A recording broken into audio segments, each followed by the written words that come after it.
Ini adalah sebuah oil cooler. Jadi kerja dia, function dia memang untuk menyejukkan minyak lah. Dalam kes ni, ini adalah gearbox oil cooler. Jadi kerja dia untuk menyejukkan minyak gearbox. Apa akan jadi kalau benda ni pecah? Hari ni nak cerita pasal benda ni. Ada dua kat sini. Apa beza ni dengan ni? Apa beza? Tak ada beza pun, sama je dua-dua.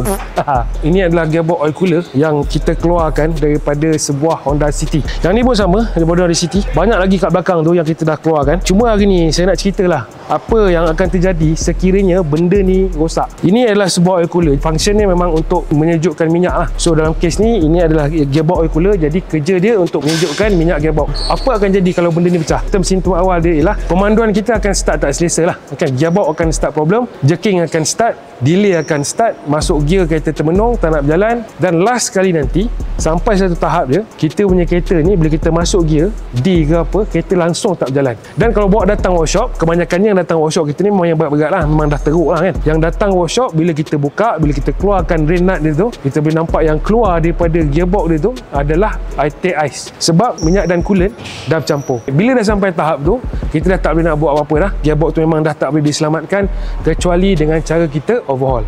Ya, ada orang cakap boleh buang minyak dulu, kita try tukar salin minyak gear 3-4 kali kan. 3-4 kali nak salin minyak gear tu pun dah cost. Dan belum tentu lagi bila kita salin minyak gear tu, masalah tu akan selesai.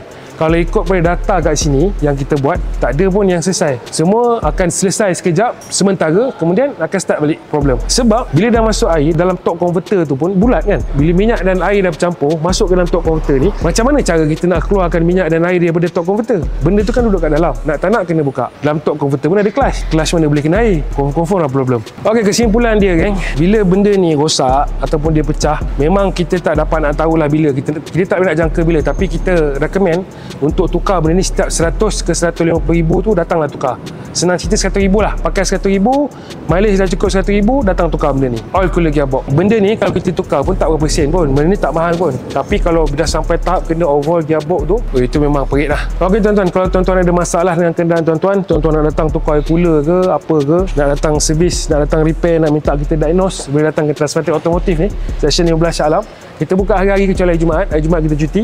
Kalau ada sebarang masalah ataupun pertanyaan, nak tanya apa-apa sekalipun, boleh klik link di bio. Jumpa lagi. Bye-bye. Jangan lupa follow page Mekanik Transmission.